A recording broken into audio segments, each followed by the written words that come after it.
নমস্কার। জীবনের কথা ত্রয়োদশ পর্বে স্বাগত। আজকে জিজ্ঞাসা রেখেছে প্রিয়দর্শিনী সুজা। শ্রদ্ধেয় মহারাজের কাছে জানতে চেয়েছে কিভাবে জীবনচর্যায় জোর দিতে হবে, সে সম্পর্কে সময় করে বিস্তারিত দিক নির্দেশনা দানের অনুরোধ রইল। নমস্কার। জীবনচর্যা, প্রিয়দর্শিনী সুজা ছাড়াও আরও অনেকেই এই জীবনচর্যার বিভিন্ন দিক সম্বন্ধে জানতে চাইছেন, আগ্রহ প্রকাশ করছেন। তো জীবনচর্যা অনেকগুলো দিক আছে: আহার, নিদ্রা, মৈথুন, ব্রহ্মচর্য, বিহার। বিহার মানে আমি কাদের সাথে মিশছি, কি কথা বলছি, আমার অন্য লোকেদের সাথে আমার যে অভ্যেস, চর্চা, সেগুলোকে বিহার বলে। এরকম বিভিন্ন দিক রয়েছে। তাই জন্যে মনে হয় যে একটা ভিডিওতে সব কথা শেষ হবে না, একাধিক ভিডিও এই জীবনচর্যা নিয়ে আমাদের করতে হবে। তো আজকে আমরা তাই জন্য প্রথমে খাদ্য বা আহার নিয়ে আলোচনা শুরু করব। তার আগে একটা কথা বলে নিই যে জীবনচর্যার প্রসঙ্গ যখন তুলছেন আপনারা, আমি ধরেই নিচ্ছি যে এক আধ্যাত্মিক লক্ষ্যকে কেন্দ্র করে যে জীবনচর্যা, সেইটা নিয়ে জিজ্ঞাসা করছেন, কারণ সেই নিয়েই আলোচনা হবে। যদি কারোর সেই লক্ষ্যটা না থাকে, শুধু সুস্থ থাকব এবং বাহ্যিক জীবনে সফল হব, দীর্ঘায়ু হব, এইরকম ভাবনা যদি কারোর থাকে, তাহলে আমার মনে হয় এই ধরনের আলোচনায় আপনারা খুব একটা উপকৃত হবেন না। তাই আধ্যাত্মিক লক্ষ্যকে সামনে রেখে যে জীবনচর্যা, যেখানে আমরা ধরেই নিচ্ছি যে নিয়মিত যোগ, ধ্যান, প্রাণায়াম, সাধুসঙ্গ, সৎসঙ্গ যারা করে, সেইটাই তার দৈনন্দিন জীবনের প্রধান কর্ম বলে মনে করেন, এবং সেটাকে ঘিরে যে চর্যা, সেইটা নিয়ে আলোচনা করব। আর প্রথমেই খাদ্য। সবাই জানতে চায় যে কি খাবো আর কি খাবো না। অনেকটা রুগী যেমন ডাক্তারকে জিজ্ঞাসা করে যে ইনফ্লুয়েঞ্জা হয়েছে, ডাক্তারবাবু আমি কি খাবো কি খাবো না, অনেকেই জিজ্ঞাসা করে। প্রথমেই বলে নিই যে খাদ্যের সাথে ঈশ্বর লাভ বা জ্ঞান লাভের কোনো সরাসরি প্রত্যক্ষ সম্পর্ক নেই। খাদ্যের সাথে স্বাস্থ্যের সম্পর্ক, আর স্বাস্থ্যের সাথে আমাদের সাধনা ও কর্মের সম্পর্ক। অর্থাৎ আমার স্বাস্থ্য যদি ভালো হয়, শারীরিক স্বাস্থ্য, মানসিক স্বাস্থ্য, তাহলে আমার সাধনা ভালো হবে, কর্ম ভালো হবে, তাহলে আমি সহজে ধর্মের পথে এগোতে পারবো। সম্পর্কটা এই রকম, ডাইরেক্ট নয়। আরও সহজ করে বললে, এইটা খাওয়া পাপ আর ওইটা খাওয়া পুণ্য, এই খাওয়াটা ভগবান অনুমোদন করেছেন আর সেই খাওয়াটাকে ভগবান নাকচ করে দিয়েছেন, এই রকম ধরনের সংস্কার আশা করি যারা ঠাকুর শ্রীরামকৃষ্ণ, মা শারদা এবং স্বামী বিবেকানন্দের ভাবধারায় উদ্বুদ্ধ, তাদের মধ্যে এটা নেই। তো বেশিরভাগ মানুষ তো জিজ্ঞাসা করে ওই চিন্তা নিয়ে যে কি খাবো এবং কি খাবো না। কিন্তু আমার মতে আরও গুরুত্বপূর্ণ জিজ্ঞাসা হওয়া উচিত, কখন খাবো, কিভাবে খাবো।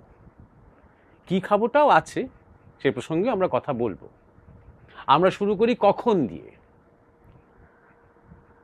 ভোর থেকে মধ্যাহ্ন পর্যন্ত, সূর্যোদয় থেকে সূর্য যখন মধ্য গগনে এলো, এই যে সময়টা, এই সময়টা খাদ্য গ্রহণ এবং খাদ্য হজম, এই দুয়ের পক্ষে সবচেয়ে উৎকৃষ্ট। ভোরবেলা ঘুম থেকে উঠলেন, প্রাতকৃত্য সারলেন, শরীরের পেটের মল পরিষ্কার হয়ে গেল, প্রাতঃস্নান করলেন, অত্যন্ত উপকারী, প্রত্যেকের করা উচিত প্রাতঃস্নান। বেলা করে নয়, ইচ্ছে করলে বেলায় আরেকবার করতে পারেন ক্লান্ত হয়ে যাওয়ার পর, কিন্তু প্রাতঃস্নান। যাদের অভ্যেস আছে প্রাতঃভ্রমণ, তারপর প্রাতঃকালীন যে আপনার সাধনা, যোগাসন, জপ, প্রাণায়াম, ধ্যান ইত্যাদি, তারপরে প্রাতঃরাশ, ব্রেকফাস্ট, তার কয়েক ঘন্টার মধ্যে 12:30 একটার মধ্যে দ্বিপ্রাহরিক যে ভোজন, যে লাঞ্চ, সেরে নেওয়া উচিত। এইটুকুই যদি মেনটেন করে কেউ, তাহলেই তার শরীর কিন্তু আগাগোড়া সুস্থ থাকা উচিত। এবং যত রাজসিক খাবার, ভালো মন্দ খাবার, একটু বেশি করে যে মানুষের কখনো কখনো খেতে ইচ্ছে করলো, ভালো কিছু খেতে ইচ্ছে করলো, সেইগুলোই দিনের বেলার মধ্যে সেরে ফেলা। সূর্যাস্তের পর, তারপর কিন্তু খিদে পেলে হালকা কিছু খাওয়া, এবং খেয়েই শুয়ে পড়া নয়, শুয়ে পড়ার অন্তত ঘন্টা দুয়েক আগে হালকা কিছু খেয়ে তারপরে শোবার সময় শুয়ে পড়া। কেন এ কথা বলছি? কারণ আমাদের শরীরের যে হজম শক্তি, আমাদের শরীরের মধ্যে যে অগ্নাশয়, আমাদের পাকস্থলী এবং পাকস্থলীতে যে সমস্ত রস নিঃসরণ হয় খাদ্যকে পাচন করার জন্য, খাদ্যকে হজম করার জন্য, সেগুলোর সাথে সব সূর্য গ্রন্থির সম্পর্ক, বিশেষ করে নবীন সূর্য। তাই জন্য বেলা যত গড়াবে, 12:30 একটা যেই বেজে যাবে, তারপরে যত বেলা গড়াবে, তত খাবার খেলে শরীরের ক্ষতি হতে আরম্ভ করবে। যার জন্য দেখা যায় আমাদের বাড়িতে বাড়িতে লক্ষ্য করি যে মায়েদের, মেয়েদের, বৌমাদের 35-40 বছর বয়স হতে হতেই প্রায় পঙ্গু অবস্থা হয়ে যায়। কোমরে ব্যথা, হাঁটুতে ব্যথা, গোড়ালিতে ব্যথা, কাঁধে ব্যথা, কারণ অতিরিক্ত ইউরিক অ্যাসিড জমছে এবং এই বেলা করে খাওয়া।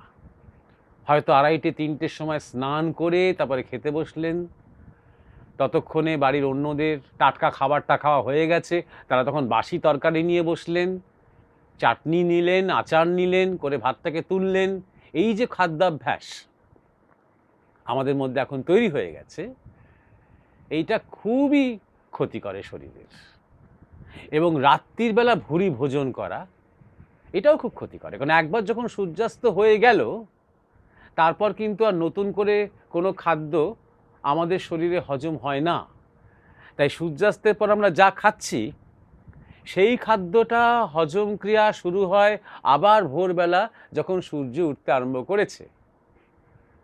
আর যদি আমরা বেশি ভালো মন্দ খেয়ে ফেলি সন্ধ্যের পর, সেটা তো হজম হলোই না, তার কিছু কিছু খাদ্য আবার ক্ষেত্র বিশেষে, চরিত্র বিশেষে পচন হতে শুরু করলো শরীরের মধ্যে। তখন বায়ু সৃষ্টি হচ্ছে, বিষ সৃষ্টি হচ্ছে, এবং হাজারো রোগ মাথা থেকে পা পর্যন্ত শরীরের মধ্যে কিন্তু উপসর্গ দেখা যাচ্ছে। তাই জন্যে এই টাইমিংটা, এই কখন কখন খাবো, এটা খুব গুরুত্বপূর্ণ। এটাকে যদি কেউ একটু মেনটেন করতে পারি আমরা, তাহলেই কিন্তু আমাদের অনেক সমস্যার সমাধান হবে। আয়ুর্বেদ বলুন, হোমিওপ্যাথি বলুন, যে কোনো চিকিৎসা শাস্ত্রেই দেখবেন যে পেটকে প্রধান গুরুত্ব দেওয়া হচ্ছে। শরীরের যাবতীয় রোগের কারণ যদি মূলে যেতে হয়, দেখা যাবে সেটা পেট থেকে হচ্ছে। আর এই বিজ্ঞানটা আর্যরা কিন্তু প্রাচীনকাল থেকেই জানতেন। তাই লক্ষ্য করবেন আমাদের যত অনুষ্ঠান, আমন্ত্রণ, নিমন্ত্রণ, খাওয়ানো, ভোজন, যা কিছু সব কিন্তু দিনের বেলাকে কেন্দ্র করে। অন্নপ্রাশন, উপনয়ন, বিবাহ, গৃহপ্রবেশ, আচারিকভাবে কিন্তু, পরম্পরাগতভাবে কিন্তু এগুলো সব দিনের বেলার অনুষ্ঠান এবং দিনের বেলার খাওয়া দাওয়া। কিন্তু ইউরোপিয়ানদের কালচারের প্রভাবে আমাদের এই নাইট লাইফটা এখন গুরুত্বপূর্ণ হয়ে উঠেছে। যত নেমন্তন্ন সব কিছু রাতে হয়, যত আমাদের ভালো মন্দ খাওয়া, পার্টি, সারা রাত ধরে খাওয়া দাওয়া করা, এবং রাজসিক সমস্ত খাওয়া দাওয়া, সমস্ত নানা রকমের রোগের আকর হয়ে যাচ্ছে আমাদের শরীরগুলো। তাই জন্যে এই সম্বন্ধে আমাদের সচেতন হতে হবে যে কখন খাচ্ছি। এর পরের যে বিষয়টা আমরা আলোচনা করব, যেটা বললাম, যে কিভাবে খাবো। প্রথম কথাই হলো হালকা সহজপাচ্য। বিশেষ করে যারা সাধন ভজন খুব সিরিয়াসলি করতে চায় তাদের জন্য শরীর বুঝে খাওয়া, জিভের লোভে খাওয়া নয়। শরীর যখন খেতে চাইবে এবং যেমন ধরনের খাবার শরীর খেতে চাইবে, আমার মনে কি ইচ্ছা করছে, চোখে দেখে কোনটার প্রতি আমার আকর্ষণ হচ্ছে সেই ইচ্ছে কথা বলছি না। শরীর কোনটা আমন্ত্রণ করছে এবং শরীর কোনটাকে প্রত্যাখ্যান করছে সেইটা বুঝে হালকা এবং সহজপাচ্য খাওয়া। দ্বিতীয় কথাটা হচ্ছে স্বাদ থেকে অতি জিনিসটাকে যতটা সম্ভব বর্জন করুন। অতি ঝাল, অতি মিষ্টি, অতি টক, অতি নোনতা, অতি কষা যতটা সম্ভব এই অতিটা বর্জন করুন। সব রকম স্বাদই গ্রহণ করুন, কিন্তু অতিকে বর্জন করুন। এই অতি ক্ষতি করে।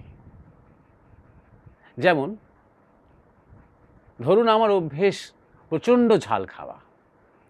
ঝাল না থাকলে আর খুব ঝাল না থাকলে আমি কোনো কিছু স্বাদই পাই না, আমি খেতেই পারি না। এই করতে করতে হয় কি, আমাদের জিভের মধ্যে কিন্তু সবকটা স্বাদের আলাদা আলাদা গ্রন্থি আছে। সেই ঝাল ছাড়া বাকি স্বাদ গ্রন্থিগুলো আস্তে আস্তে আস্তে আস্তে কিন্তু প্রায় অর্ধমৃত হয়ে যায়, কোমায় চলে যায়।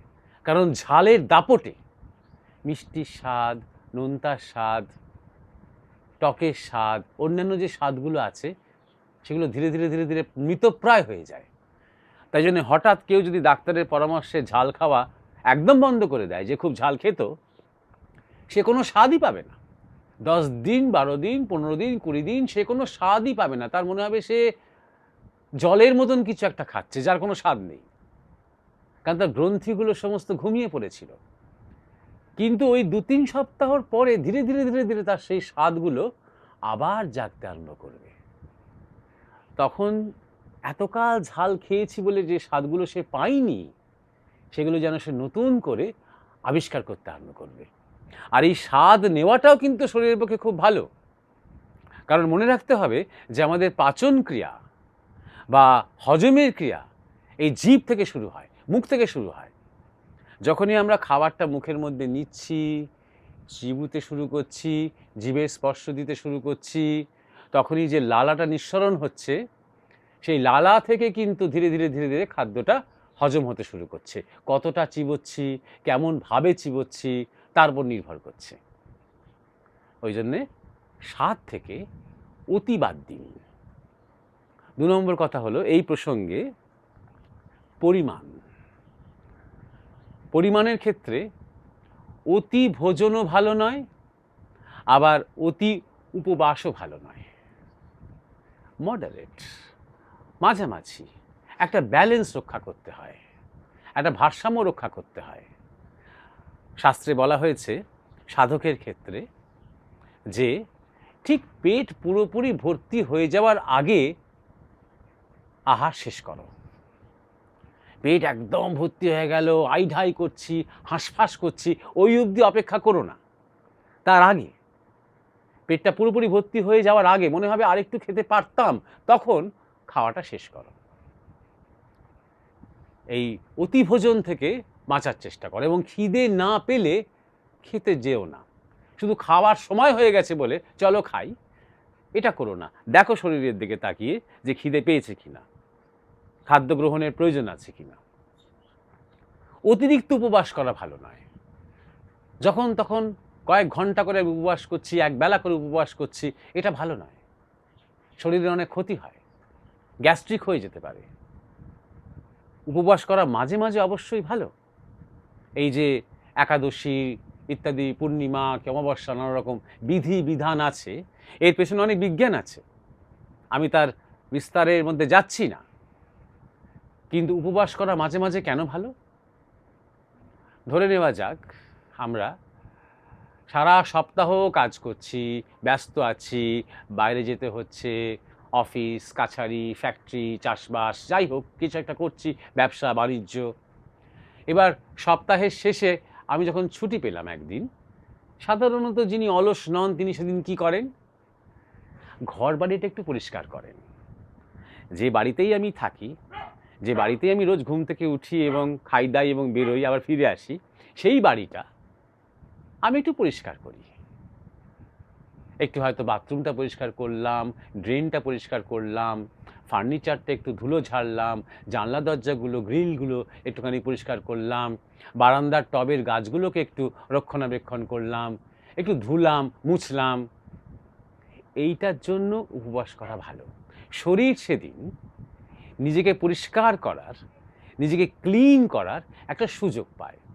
কারণ সব সময় আমরা শরীরকে ব্যস্ত রাখছি, কিছু না কিছু খাদ্য আমরা ঢুকিয়েই যাচ্ছি, তার কাজ বাড়ছে, ক্রমাগত সেগুলোকে হজম করা একটা বিরাট কাজ, সেগুলোকে তার খাদ্য গুণটাকে শরীরের বিভিন্ন কোষে কোষে একদম ডিস্ট্রিবিউট করে দেওয়া, যা বর্জনীয় সেটাকে বর্জনের রাস্তা দেখিয়ে দেওয়া।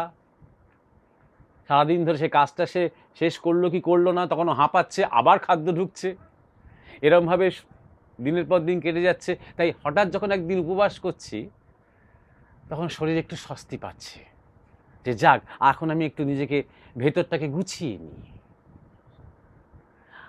কিন্তু অনেকে যারা নির্জলা উপবাস করেন, আমি এটা একদম সমর্থন করতে পারি না। উপবাস ভালো, কিন্তু সেদিন বরং বেশি করে জল খেতে হয়। বলা হয় না যে আদা জল খেয়ে লেগে পড়ো, বেশি করে জল খেতে হয়। কারণ তবেই তো শরীর ভালো করে সেই ক্লিনিংটা করতে পারবে। সব কিছু যখন সে গুছিয়ে নিচ্ছে, পরিষ্কার করে নিচ্ছে, পুরনো মল বার করে দেবে সে, তখন তো জলটা তার দরকার পরিষ্কার করার জন্য। যদি জলটা না পড়ে তাহলে কি হবে? যে সমস্ত অ্যাসিড নিঃসরণ হয় খাদ্যকে হজম করার জন্য, খাদ্য না পেয়ে পাকস্থলীতে সে অ্যাসিডটা এসে পড়ে, ঘা হতে আরম্ভ করে। সেই ঘা থেকেই গ্যাস্ট্রিক, তার থেকেই আলসার। জল পড়লে কি হয়? সেই রসটা, সেই অ্যাসিডটা সেই জলের মধ্যে আস্তে আস্তে জলো হয়ে যায়, তখন সেটার অতটা আর প্রতিক্রিয়া থাকে না। তাই জন্যে অতি উপবাস এবং অতি ভোজন দুটোই বর্জনীয়। একটা ব্যালেন্স রেখে নিজের শরীরটাকে বুঝে খাওয়া দাওয়া করা। ধ্যানের মতো করে খেতে হয়। সাধারণত আমরা যত রাজ্যের কাণ্ড করি খেতে খেতে, টিভি দেখতে দেখতে খাওয়া, আগে ছিল বই পড়তে পড়তে খাওয়া, এখন মোবাইল ঘাঁটতে ঘাঁটতে খাওয়া, সারাক্ষণ হাজার রকমের গল্প আড্ডা, অন্যমনস্কভাবে খাওয়াটা হয়ে যাচ্ছে। যে কোনো কাজ মনোযোগ দিয়ে করতে হয়। যদি আমরা চাই যে আমার খাদ্যটা যেটা গ্রহণ করছি সেটা শরীরে ভালো করে কাজে লাগুক, আমার শরীর সেটাকে ভালো করে হজম করতে পারুক, তাহলে শুধু শরীরের কাজ নয়, সেটা কিন্তু মনেরও কাজ। এবং মনের তন্ময়তা দরকার। প্রত্যেকবার আমি গ্রাস নিচ্ছি, আমি চিবোচ্ছি, স্বাদ নিচ্ছি, মন দিয়ে যত খাবো তত সেটা শরীরের পক্ষে ভালো। এবং ভালো করে চিবিয়ে, অনেকে দেখি ভালো করে না চিবিয়ে গোগ্রাসে যেন গিলছে, তারা নেই, অথচ গোগ্রাসে গিলছে। পরবর্তীকালে তাদের শরীরে নানা রকম প্রবলেম, নানা রকম সমস্যা, উপসর্গ দেখা দেবে। আমাদের দেখেছি আমরা, আমাদের চারপাশে যখন কারোর উপনয়ন হয় বা পৈতে হয়, তখন তাকে পুরুত মশাই বলে দেন সেই ছেলেটিকে, যখন 1 বছর খাওয়ার সময় একদম কথা বলবে না, নির্বাক থাকবে। এটা আসলে 1 বছরের ব্যাপার নয়, এটা একটা আর্য সংস্কার, এটা সকলের ক্ষেত্রেই প্রযোজ্য। আমি বলছি না একদম স্পিকটি নট হয়ে মুখ বন্ধ করে খেয়ে যেতে হবে গোমরা মুখে, তা নয়। কথা হতে পারে, খাওয়ার নিয়ে একটু কথা হতে পারে, কিন্তু অন্যমনস্ক হয়ে খাওয়া নয়। খাওয়ার প্রতি যেন মনটা সবসময় অটুট থাকে, এইটা। এর পরের কথা হচ্ছে যে রান্না করার সময় যে যত্ন, সেখানেও একটা মনোযোগ দরকার। কারণ এইবার আমরা ঢুকছি একটা অন্য টেরিটরিতে, সেটা হচ্ছে অন্ন দোষ। অন্নের শুদ্ধতা এবং অন্নের অশুদ্ধতার প্রশ্নে আমরা আসছি। অনেক সময় অন্ন দোষ হয়ে যায়, কারণ কারণ যিনি রান্না করছেন তার মেজাজ ভালো নয়। তিনি সবসময় একটা উত্তেজিত হয়ে, বা তিনি রাগ করতে করতে, অভিযোগ করতে করতে, গজগজ করতে করতে রান্না করছেন। রান্না হওয়া উচিত একটা পূজা, রান্না হবে উপাসনা। জপ করতে করতে, মনের মধ্যে স্নেহ নিয়ে, ভালোবাসা নিয়ে, সেবার ভাব নিয়ে রান্না করা উচিত। রান্নাঘরটা হবে মন্দিরের মতন পবিত্র, পরিষ্কার পরিচ্ছন্ন, এবং রান্নাটা হবে একটা উপাসনার মতন, একটা পূজার মতন। তবে সেই অন্ন শুদ্ধ অন্ন। এবার সেই অন্নের শুদ্ধতার কথা যখন উঠল, তখন আরও একটা কথা বলি, যে যত রকমের অন্ন আছে, সাধকের ক্ষেত্রে শ্রেষ্ঠ বলা হয় সপাক ভোজন। সেই মানুষটি যেমনই লোক হোক, যিনি সাধনা করছেন, তিনি যদি নিজে রান্না করে খান, সেটাই তার শরীরের পক্ষে সবচেয়ে শুদ্ধ। দ্বিতীয় শুদ্ধ হচ্ছে গর্ভধারিণী মায়ের হাতের রান্না। সেই মাও যেমনই হন, তিনি যদি গর্ভধারিণী মা হন, তাহলে তার হাতের রান্না সন্তানের পক্ষে খুব শুদ্ধ। এবং আরও একটি খুব শুদ্ধ খাদ্য হচ্ছে ভিক্ষান্ন। এটা আমি ঠিক রাস্তাঘাটের যারা ভিখিরি তাদের কথা বলছি না, যারা আশ্রমিক জীবন যাপন করে, যারা সাধু, সন্ন্যাসী, ব্রহ্মচারী, সাধারণত পরম্পরাগতভাবে সেই সমস্ত আশ্রমগুলো ভিক্ষান্নেতে চলে। হয় ব্রহ্মচারী সাধুরা গ্রামে গ্রামে গিয়ে ভিক্ষা করেন, আর নতবা ভক্তরা এসে কিছু দিয়ে যান। এই ভিক্ষান্নকে পবিত্র বলা হচ্ছে, কারণ ভিক্ষা করা একটা সাধনা। ক্রমাগত নিজের অহংকে সে চ্যালেঞ্জ করছে। যে কখনো হাত পাততে জানে না, যে কখনো হাত পাতেনি, তাকে পাততে হচ্ছে, কারণ নিজের অহংটাকে ভুলে গিয়ে বা তাকে অতিক্রম করে। এবং তার সাথে সাথে সেটা এটাও শিখছে যে যা পাবো তাই মহামায়ের ইচ্ছা, তাই তার প্রসাদ। এই ভাবটাও তার মধ্যে ঢুকছে। তাই জন্যে ভিক্ষান্নকে খুব পবিত্র বলা হয়েছে। এবারে কিভাবে প্রসঙ্গটের শেষের দিকে আমরা এবারে কি খাবো, এর সাথে কিভাবে যোগ আছে। মাছ, মাংস কি আমিষ, নিরামিষ, এই সব কোনো সংস্কারে বেশি আটকে থাকার দরকার নেই। এই তর্ক বিতর্ক ঝগড়া হাজার হাজার বছর ধরে চলছে, এখন সারা পৃথিবীতেই চলছে, আগে সারা ভারতবর্ষেই চলতো, এবং অনন্তকাল চলবে, এর কোনো শেষ নেই। শাক্তরা বলবেন যে আমিষ খাওয়াই দরকার সাধনার জন্য, বৈষ্ণবরা বলবে না না নিরামিষ খাওয়াই দরকার, অনেক কিছু বলবে। জেনারেল দু একটা কথা বলে নিই, যে আমরা যখন প্রকৃতিতে অবজার্ভ করেছি, লক্ষ্য করেছি পশু পাখিদের, তখন দেখেছি যে যে সমস্ত পশুরা নিরামিষাশী, তাদের সাথে মানুষের শরীরের চরিত্র বেশি মেলে। অর্থাৎ জেনারেলি মানুষ নিরামিষাশী হওয়াটাই বাঞ্ছনীয়। কিন্তু অনেক ব্যতিক্রম আছে, কারণ মানুষ অনেক অ্যাডজাস্ট করেছে, মানুষ অনেক মাইগ্রেট করেছে, মানুষ নানা রকমভাবে খাওয়া দাওয়া অভ্যেস করেছে, মানুষ সর্বভূক হয়েছে। তাই জন্য এখন ইভলভ করতে করতে করতে করতে আমরা একটা জায়গায় চলে এসেছে যে নানা রকমের শরীর এবং নানা রকমের প্রকৃতি মানুষের মধ্যে আছে। নিরামিষ বডিও হয়, আবার কোনো কোনো ক্ষেত্রে আমিষ বডিও হয়। তাই জন্য কারোর যদি শাক্ত ভাবের শরীর হয়, সে যদি ভুলক্রমে কোনো কারণে বৈষ্ণব ভাবধারার মধ্যে ঢুকে পড়ে, তাহলে তার ভাবের শুধু ক্ষতি হবে না, তার শরীরেরও ক্ষতি হবে। উল্টোটাও সত্যি। কেউ যদি বৈষ্ণব ভাবের মানুষ হয়, সে যদি হঠাৎ ভুল করে কোনো এক শাক্ত উপাসনার মধ্যে ঢুকে পড়ে, তাহলে তার বিরাট ক্ষতি হবে, মানসিক এবং শারীরিক। এবং আরেকটা উদাহরণ, ধরে নেওয়া যাক নিরামিষ খাওয়াই খুব ভালো বা নিরামিষটাই ঠিক। এবার ধরুন আমি ফুলকপির তরকারি দিয়ে ভাত খাচ্ছি, তাতে প্রচুর তেল দেওয়া, তাতে প্রচুর মশলা দেওয়া, ভীষণ ঘি দেওয়া, প্রচণ্ড ঝাল দেওয়া। ওই তরকারিটা খাওয়ার ঘন্টা দুয়েকের মধ্যে আমার পেট কামড়াতে শুরু করলো। তাহলে এখানে কি নিরামিষ এবং আমিষের বিচারটাই একমাত্র? তার চেয়ে যদি আমি একটা চারা মাছের হালকা ঝোল খেতাম, অনেক সহজপাচ্য হয়ে যেত। বিকেলবেলা থেকে আমার মনে হতো আবার শরীরটা একদম হালকা হয়ে গেল, সুস্থ হয়ে গেল। আর সাধনার জন্য তো সেটাই দরকার। শরীর যত হালকা থাকবে তত ভালো আমি কাজ করতে পারবো, তত ভালো আমি সাধনা করতে পারবো, তত ভালো আমি কোনো কিছুতে মন দিতে পারবো, মনোযোগ দিতে পারবো। ভারী পেট নিয়ে, ভারী শরীর নিয়ে, শরীরের মধ্যে অস্বস্তি নিয়ে আমি কোনো কাজই তো পারবো না। আমি একটা ভালো ছবি আঁকতেও তো পারবো না, আমি একটু ভালো করে তো গানও করতে পারবো না।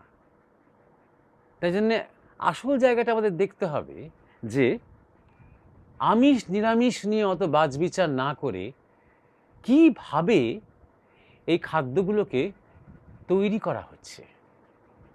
শাক সবজি বাজার থেকে নিয়ে আসা মানেই কি সেটা খুব উপকারী?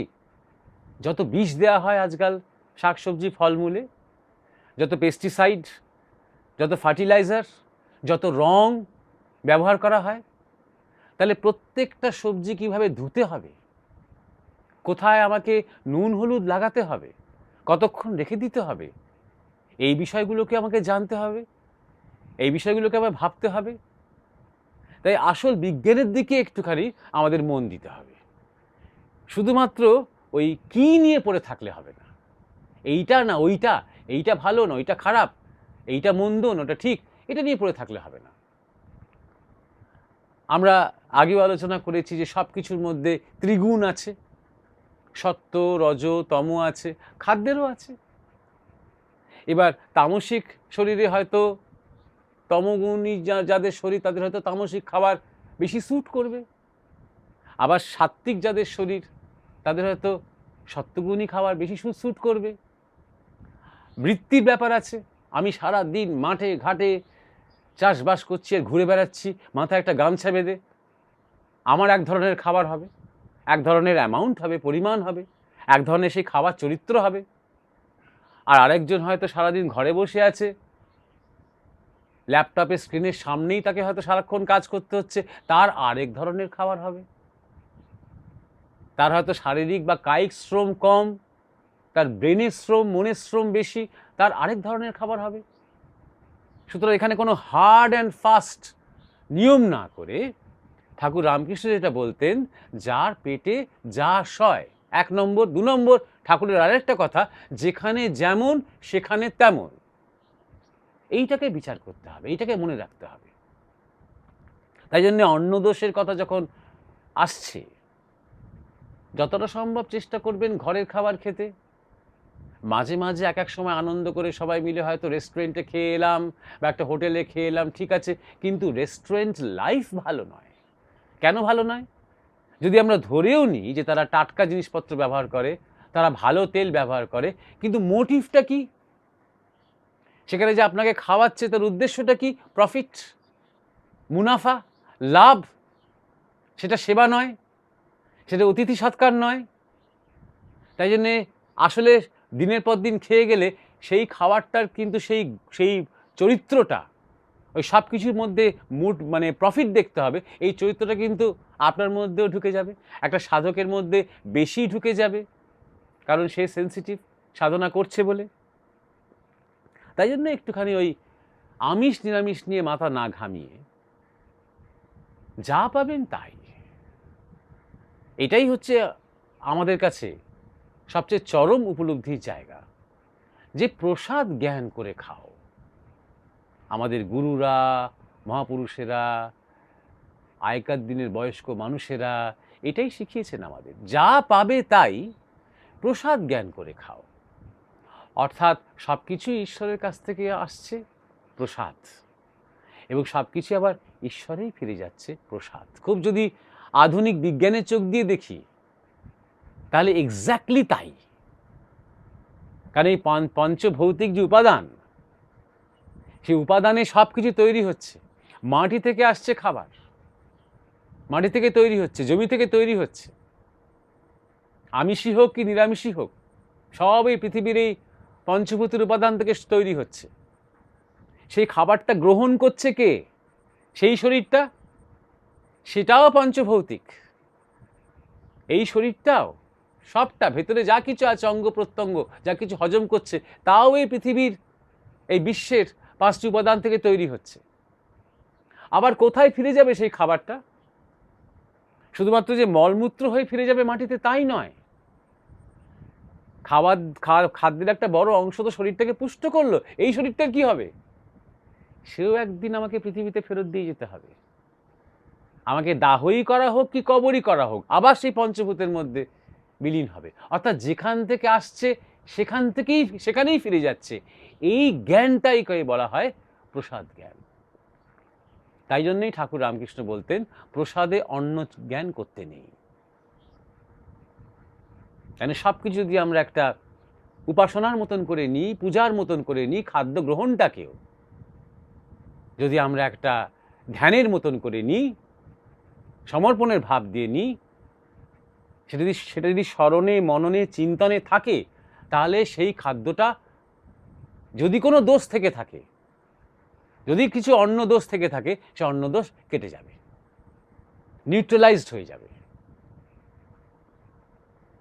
ত্রিগুণ নিয়ে যে কথা হচ্ছিল, এই যে সত্য রজতম, যে কোনো একটা খাবারই কিন্তু ত্রিগুণের অধীনে পড়ে যেতে পারে, প্রস্তুতির গুণে বা দোষে। আমি যদি চাল নিই, এক মুঠো চাল নিই, এই চালটার কি কোনো গুণ আছে? না, এক অর্থে সেটা নির্গুণ। কিন্তু আমি যখন ফুটিয়ে সেদ্ধ করে টাটকা গরম ভাতটা খাচ্ছি, সাত্ত্বিক।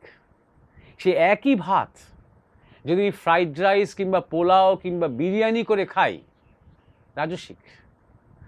আবার সে একই ভাত যদি আমি 2 দিন পর বাসি করে, পান্তা করে, কাঁচা লঙ্কা, নুন এবং পেঁয়াজ দিয়ে খাই, তামসিক। ভালো মন্দ বলছি না, সাত্ত্বিক, রাজসিক, তামসিক। এই তামসিক খাদ্য কিন্তু অনেকে হজম করতে পারবে, তাদের শরীরের পক্ষে ভালো। এই পান্তা ভাত, বাসি ভাত, যারা মাঠে মাঠে রোদের মধ্যে কাজ করে, এই রোদটাকে, রোদের যে জ্বালা, এটাকে রেজিস্ট করার জন্য শরীরে কাজে লাগে এই ধরনের খাবার। কিন্তু আজকের যে স্পেসিফিক যে আলোচনাটা হচ্ছে, সেইটা সাধকদের জন্য, আধ্যাত্মিক জীবনের জন্য আলোচনা হচ্ছে। তাই জন্য আমরা চেষ্টা করব এই তামসিক খাদ্য এবং রাজসিক খাদ্য যতটা সম্ভব বর্জন করে আমাদের খাদ্যটাকে সাত্ত্বিকতার দিকে নিয়ে যেতে।